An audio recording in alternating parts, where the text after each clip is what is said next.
Buenas tardes. El día de hoy voy a realizar mi exposición acerca de mi examen final para la materia de gestión de la cadena de suministro.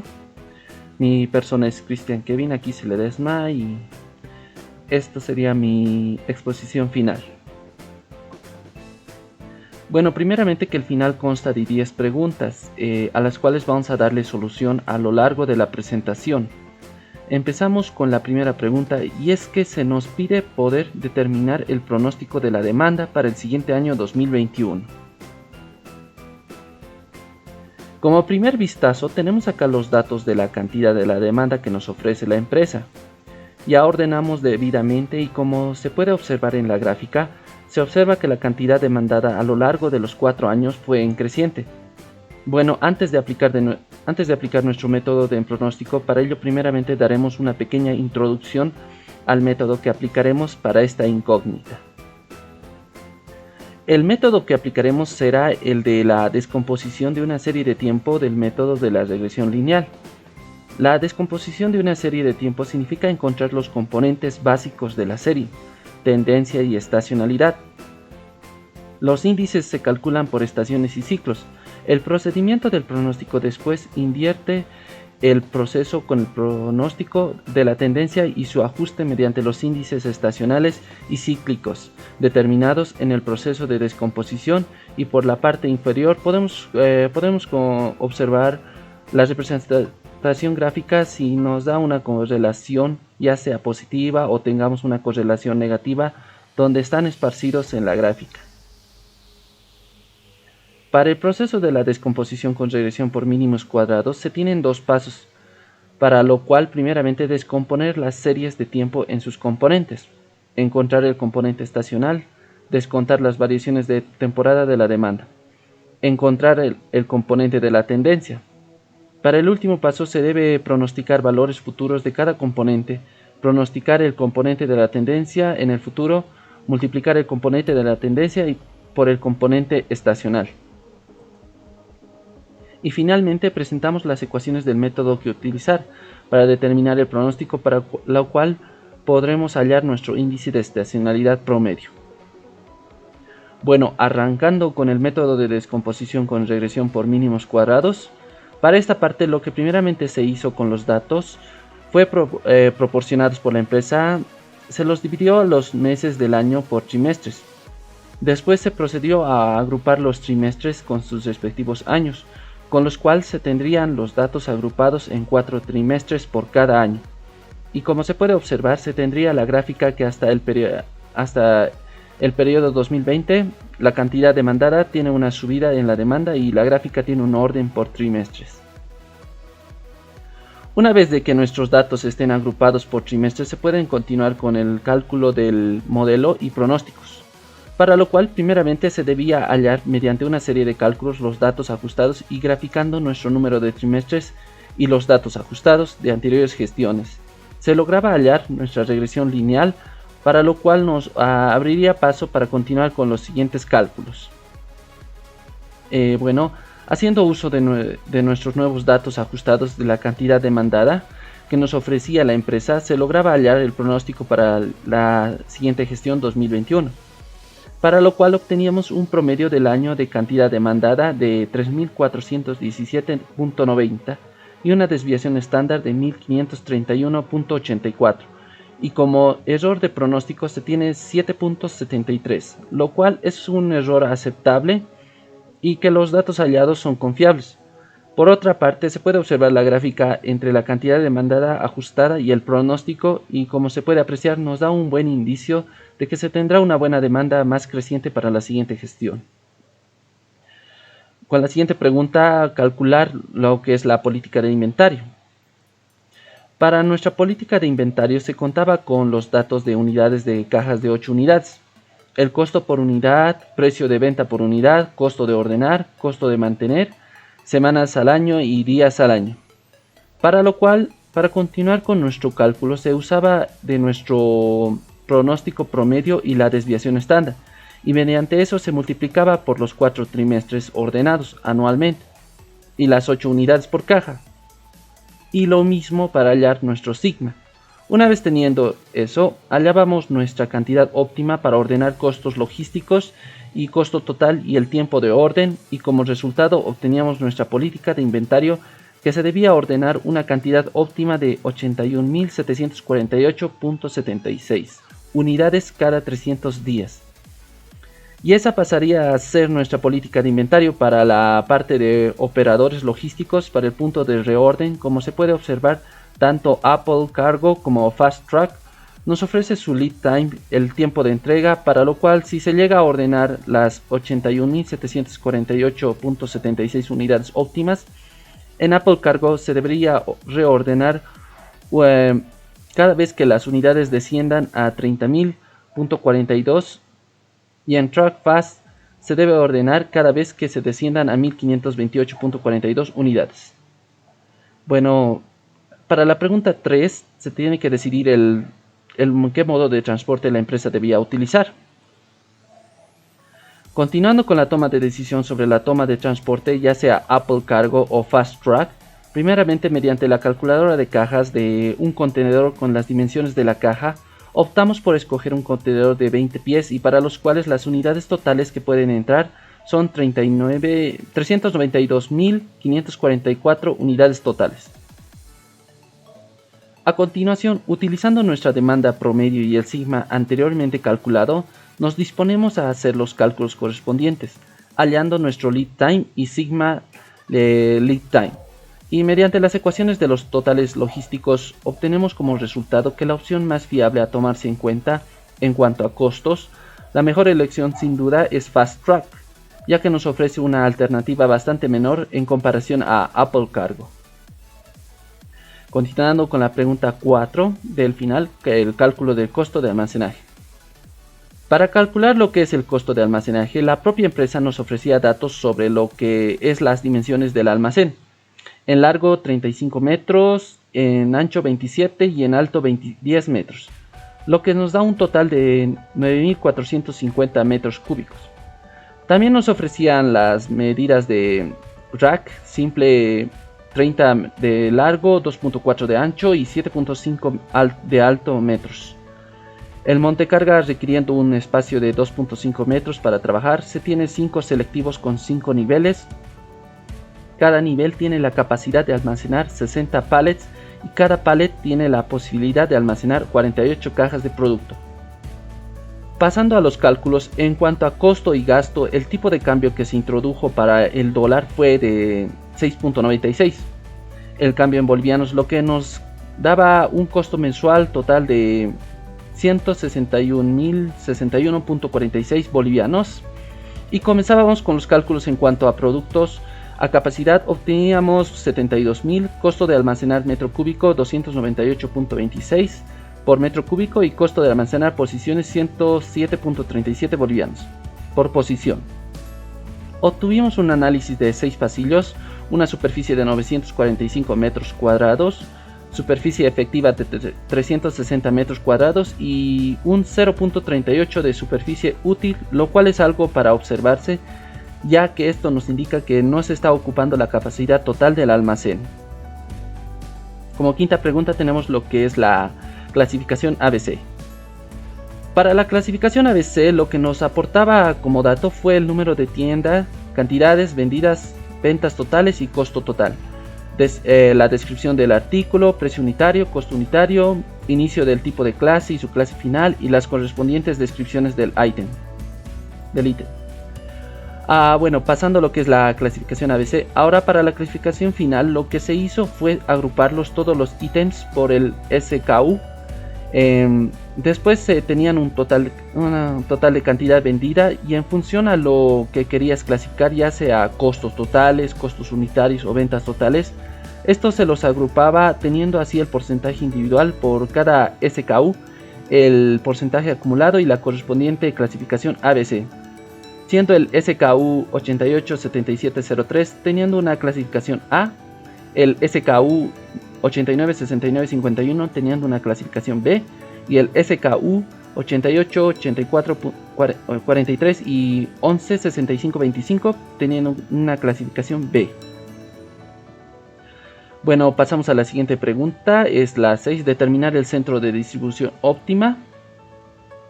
Para esta parte de los centros de distribución, la empresa nos ofrece las distancias que se encuentran cada una de ellas: Boston, Nashuna, Providence, Springfield, World Center. Nos muestra la distancia en millas en el mercado expandido de su mercado a 12 ciudades, y eso nos muestra también las demandas a las cuales satisfacen cada una de ellas. Y mediante el costo fijo que nos otorgan, costo variable por la distancia, la capacidad de cada centro es la suma de la demanda, es decir, que un centro tendrá la capacidad de abastecer a todos los clientes, entonces por lo que solo se nos permite un centro de distribución como máximo. En esta tabla ya se tiene el costo variable calculado para cada centro, por lo que en la parte inferior solo se resta realizar la suma y observar cuál centro es el menor costo, por lo cual se encuentra el Worcester con 680, y si se suma con el costo fijo nos da un total de 10.680 bolivianos. Bueno, pasando a la pregunta 7, tenemos que realizar un cuadro de comparaciones de proveedores de ERP. Para el cuadro de comparaciones se tiene el OEC, el MDA y el CI. El OEC tiene un cumplimiento de requisito del 90%, requisitos restantes software de planificación para el siguiente año según documento, una tarifa de implementación de 1.2 millones, de suscripción anual de 700.000, tarifa de mantenimiento y costo de alojamiento, bueno, ninguna. En cuanto al MDA, tiene un cumplimiento de 95%, requisitos de construcción de interfaces MDA y API, tarifa de implementación de 1 millón, tarifa de compra de licencia de 1.4 millones, tarifa de mantenimiento de el 20% de la licencia a 0.28 millones y costo de alojamiento de 25.000 por año. En cuanto al CI, tiene un cumplimiento del 98% requisitos de construcción de interfaces con API de CI, tarifa de implementación de 1.5 millones, una tarifa de compra con una licencia de 1.4 millones, mantenimiento de 0.28 millones y costo de alojamiento de 25.000 por año. Por otra parte, el OS, el producto en la nube es elegante, tiene una interfaz móvil y la personalización basada en roles disponibles con el nuevo sistema. En cambio, el MDA tiene una gran apariencia de interfaz del usuario, la tecnología detrás del producto en cuanto a su arquitectura que brinda la personalización. Y por último, el CI cumple con todos los requisitos clave de la empresa y la interfaz de usuario parece ser obsoleta y en su totalidad basada en formularios. Y bueno, para una forma de toma de decisión final se debería optar por el OEC, ¿no? Ya que cumpliría, como indica, con el 90% del objetivo comercial y el otro 10% será cumplido al otro año, ya que se tiene al año siguiente que salga el software de programación y la ventaja es que es un proveedor conocido. Siguiendo con lo que es la medición de la pregunta 8, la medición de la huella de carbono en la empresa. Para los datos de las instalaciones y flotas de transporte se nos ofrece los datos de las plantas en cuanto a consumo de energía, cuánto es la cantidad de emisión de dióxido de carbono y el producto de volumen. Por otra parte, se nos da el costo de bolivianos por galón de diésel y las cantidades de factores de emisión de dióxido de carbono. Y se tendría una tabla donde se muestran los diferentes vehículos y los consumos a lo largo de los meses del año y el correspondiente cálculo de los galones consumidos. En la siguiente tabla se tiene el cálculo de la huella de carbono. Como se puede observar, se tienen las diferentes actividades, ya sean plantas, oficinas o transporte, para lo cual tenemos su consumo, la unidad ya sea energía o emisión directa o consumo en galones, se tiene el factor y el cálculo de cada actividad de la emisión de dióxido de carbono en kilogramos y en toneladas, y se tendría la cantidad de kilogramos de dióxido de carbono por kilogramos de producto, que nos da un resultado de 3.239096. Bueno, teniendo aquí para la parte de resumen, se puede observar que la planta de Viacha y Villa Fátima son las grandes emisoras de dióxido de carbono, ya que su consumo es bastante alto en cuanto a energía eléctrica, por lo que se consideran grandes emisores contaminantes, por lo que se recomienda realizar un mantenimiento a todo el sistema eléctrico, ya sean iluminación, calefacción, otros aparatos eléctricos, con el objetivo de que trabajen lo que deben y no se gaste energía eléctrica de forma innecesaria. También se debe considerar la incorporación de energía natural como ser paneles solares con el objetivo de minorizar el consumo del recurso eléctrico. Bueno, para la pregunta 9 tenemos lo que es el análisis integral de riesgos y sistema dinámico causal. Para el análisis de riesgo, como primer punto tenemos lo que es el primer peligro, ¿no? Incumplimiento de normas y procedimientos, su causa, actividades de operadores sin control, efectos, daños físicos y materiales, frecuencia 1C, severidad 1. Para la número 2 tendríamos alta rotación de personal, contrataciones y despidos causa, contrataciones y despidos consecutivos, efectos, susceptibilidad y deterioro del clima laboral, frecuencia C, severidad número 3. Para el número 3 tendríamos un peligro de uso excesivo de agua, una causa ya sea mezcla de químicos, efecto contaminación ambiental, frecuencia B y severidad nivel 2. Para 1.4 tendríamos el uso excesivo de energía eléctrica, como ya se vio, una causa operaciones administrativas y consumo de plantas, el efecto incremento de la generación de la huella de carbono, frecuencia B y severidad nivel 2. Como número 5 tendríamos lo que es el incremento de la generación de huella de carbono, causa consumo energético, transporte y generación directa, efecto pérdida de clientes e inversores, frecuencia B y severidad 1. Para nuestro riesgo número 6 tendríamos el peligro ERP actual deficiente, causa crecimiento de dispositivos de consumo, efecto incumplimiento del objetivo comercial de la empresa, frecuencia A, severidad nivel 3. Bueno, como medidas de control para los peligros antes mencionados, tenemos, como primer peligro para el incumplimiento de las normas y procedimientos, tenemos como medida de control capacitación de recursos humanos para el cumplimiento de normas e implementar control y medidas correctivas penalizantes. Para el número 2, para la alta rotación de personal, coordinación con recursos humanos sobre los requerimientos de personal y conformación de equipos de trabajo. Para el número 3, uso excesivo de agua, implementación de un límite y control del consumo de agua potable. Número 4, uso excesivo de la energía eléctrica, como antes se mencionó, mantenimiento a todo tipo de sistemas eléctricos y uso de focos ahorradores también. Como número 5 tendríamos el incremento de la generación de huella de carbono. Como medida de control tendríamos que generar políticas de consumo medido y considerar reacondicionamiento en los procedimientos o maquinarias con el fin de reducir la generación de dióxido de carbono. Y finalmente, como nuestro último peligro, el ERP actual deficiente, como medida de control podríamos elegir un nuevo proveedor de ERP. Pasando a lo que es la última pregunta número 10, aprendizaje de la materia de logística y cadena de suministro. Englobar todo lo que se vio en la materia sería mucho, así que yo lo que considero lo más resaltante sería el Sales and Operation Planning, el SOP. El Sales and Operation Planning es una metodología de planificación que tiene como objetivo conciliar los pronósticos con los requerimientos financieros y logísticos. Este método, también llamado planeación de ventas y operaciones, surgió como respuesta ante la falta de comunicación entre departamentos de las empresas. El SWOP funciona como un plan que involucra a todas las áreas de la organización e integra los planes de marketing dentro del proceso de administración de la cadena de suministro.